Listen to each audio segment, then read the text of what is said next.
Life is so tall in Toy Town. I take my car and I drive afar in Toy Town. There's Mr. Plod and a dog called Bumpy. Hello, Mr. Plod. Get down, Bumpy. I pass the Ark, the Noahs live there, and so does the elephant, and so does the bear. Noddy, they say it's market day in Toy Town. If you have the fare, I'll take you there through Toy Town. There's Biggers who lives by the old oak tree, and we have adventures, Biggers and me. Why don't you come and join in the fun? Just follow me, 'cause it's only begun. I'm Noddy. I'm Noddy.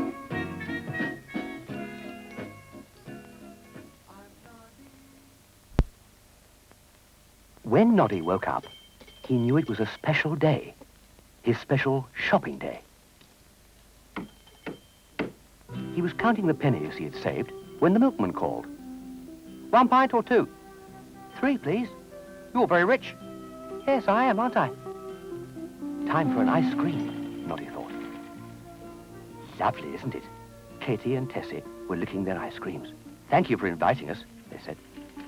Sailor Sam cycled past. He's in a hurry, isn't he? Katie said.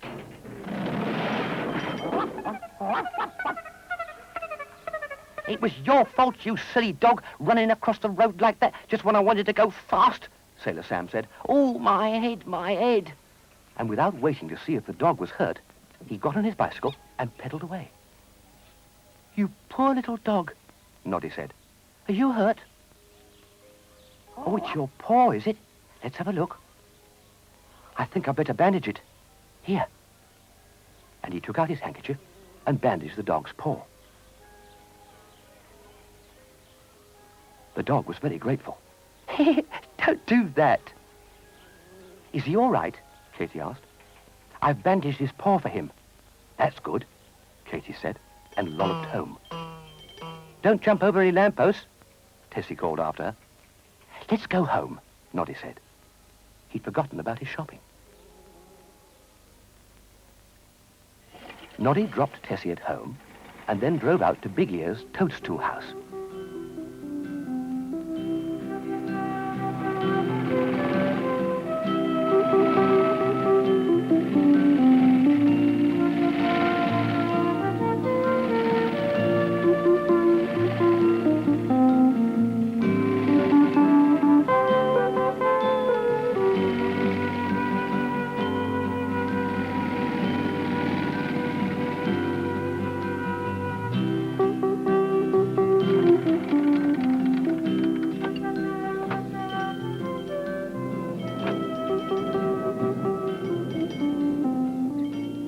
Noddy knocked on the door.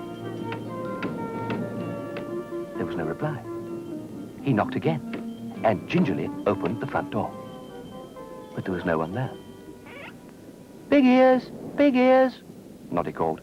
Noddy, I'm out here. Big Ears was hanging out his washing. At least, Big Ears was trying to hang out his washing. Do come and help me, Noddy. Where are you? I came to tell you about a poor dog, Noddy called. Poor dog? Hasn't he got any money? Big Ear's voice was rather muffled. I don't mean that kind of poor. Noddy picked up the curtains.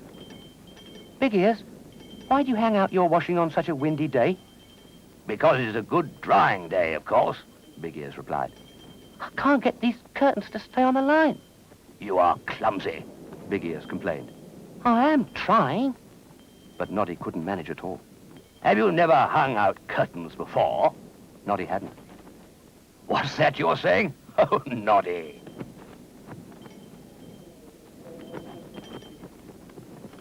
You better get that clothes peg back, Big Ear said. Oh, all right. But it didn't help matters. Big Ears wasn't doing any better. The sheets wouldn't do as they were told. And the wind wouldn't do as it was told. I'll put a spell on you, you silly wind, Big Ears shouted at it. You're supposed to do as I tell you. And I didn't tell you to cover Noddy's face with my sheets. But if you're so clever, Big Ears, Noddy mumbled. kindly disentangle me. I can't see a thing, and what's more, I can't breathe. You need to breathe as well. Big Ears asked. It was at that moment that he saw his clean curtains. At least, they weren't clean any longer. They were covered with mud. Big Ears was furious. Now look what you've gone and done. You can jolly well help me wash them again. Oh, no. Noddy groaned. Yes, yes, Big Ears said. I better take this sheet in. And you better wipe your face. Where's your hanky? Noddy put his hand in his pocket. No hanky. Then he remembered. Oh, I gave it to that dog. What dog? Come on, Noddy. Help me with these. So they carried the curtains back into the house.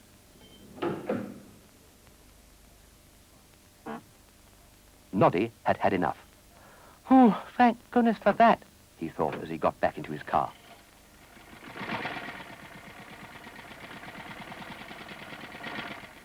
You never tell me about that dog. Big Ears called after him. Oh, I wonder why. He was very puzzled. The next morning, Noddy was cleaning his car when someone came running up. Oh, Said someone. Noddy fell flat on his face. Oh, it's you again, is it? Is your paw better? Ruff. The dog said, and tried to lick Noddy's face. Have you brought my hanky back? Noddy asked. And the dog gave a sad, Ruff. oh, never mind. I'm glad your paw's better. Goodbye, dog. And Noddy got into his car. He pulled the starter, and then he looked at the dog. Oh, all right, he said with a sigh. You'd better get in. Ruff. You're a very insistent dog, aren't you? Ruff. The dog said. They were just starting when they saw Mr. Plod. Noddy couldn't resist it. He drove round and round Mr. Plod, and as he drove, he made up a poem. I like your helmet, Mr. Plod. I like your funny nose. And if I peeped inside your boots, perhaps I'd like your toes. I like your big and boomy voice. I like your buttons bright. But, Mr. Plod, I would not like to dream of you at night. Mr. Plod wasn't a bit pleased. Move along, He shouted, but Noddy kept driving round and round. I'm not a roundabout, I'll have you know. If you don't stop treating me as one, I'll have you for a traffic offence. I'll imprison you if you don't stop. So Noddy stopped. Time to go home, you bumpy dog, he said. You've had your ride. Goodbye, Miss Plod. Happy dreams. Noddy was going to bed that night when he heard a funny sort of scratching noise outside the door. Oh, I wonder what that is, he thought.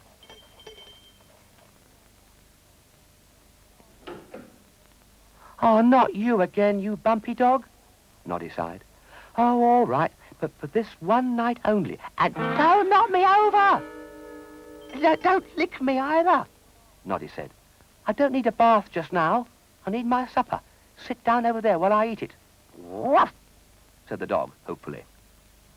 I suppose you want some too.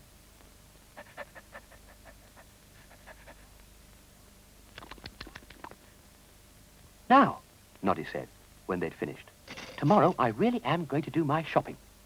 He picked up his piggy bank. There's still lots there, he said, and put it safely away. And then Noddy went to bed. At least, he tried to go to bed. But every time he tried, the dogger got there first. No, I'm not having that.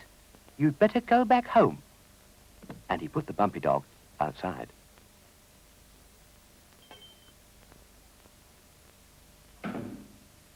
It was Noddy's shopping day.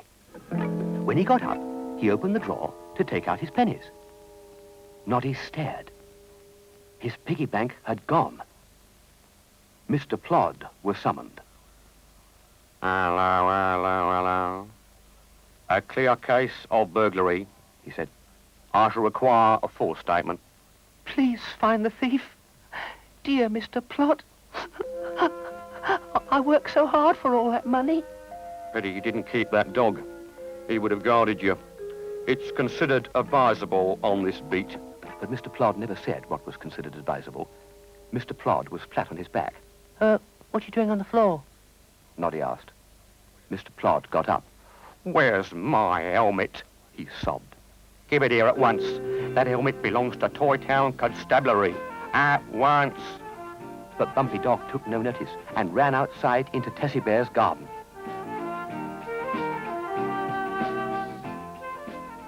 Have you lent this dog your helmet, Mr. Plod? Certainly not. I think he wants to bury it. He thinks it's a bone, Tessie said. You are a nuisance of a dog. Do go away, said Noddy. But the dog wouldn't. And he wouldn't give Mr. Plod his helmet either. If you don't get rid of that dog, Noddy, Mr. Plod said, I shall help you find your money. I am not obliged to assist in cases of gross negligence. Come on, Noddy said to Bumpy Dog. Give Mr. Plod his helmet. Please. If you do, I'll give you a bone. So he and Tessie Bear drove to the countryside. The Bumpy Dog took the bone and trotted off with it to the foot of a tree.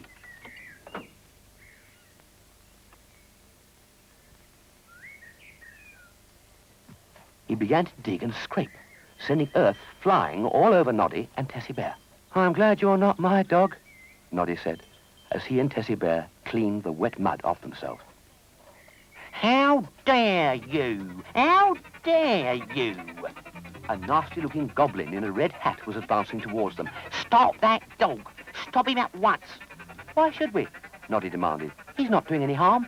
Just tell him to stop digging, the goblin shouted. The dogwood don't belong to you. Nor does that piggy bank, Tessie shouted. It's Noddy's. That wicked goblin must have stolen it. Gobbo made himself scarce, but the Bumpy Dog wasn't going to let him get away.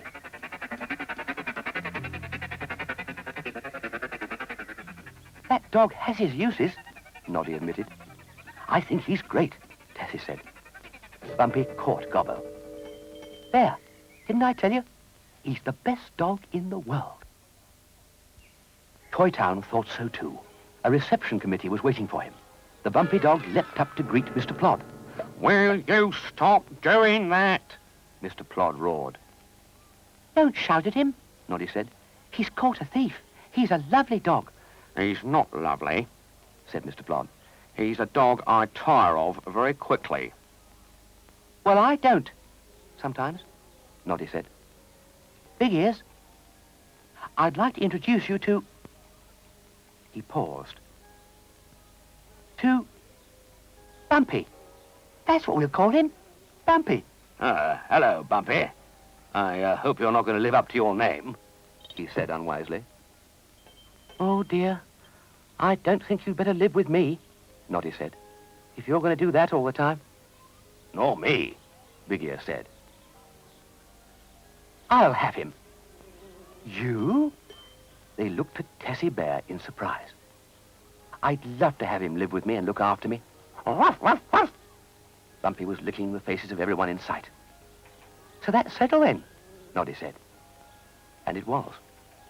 And that's how Bumpy Dog came to live with Tessie Bear. Wasn't it lucky I found him? Noddy said.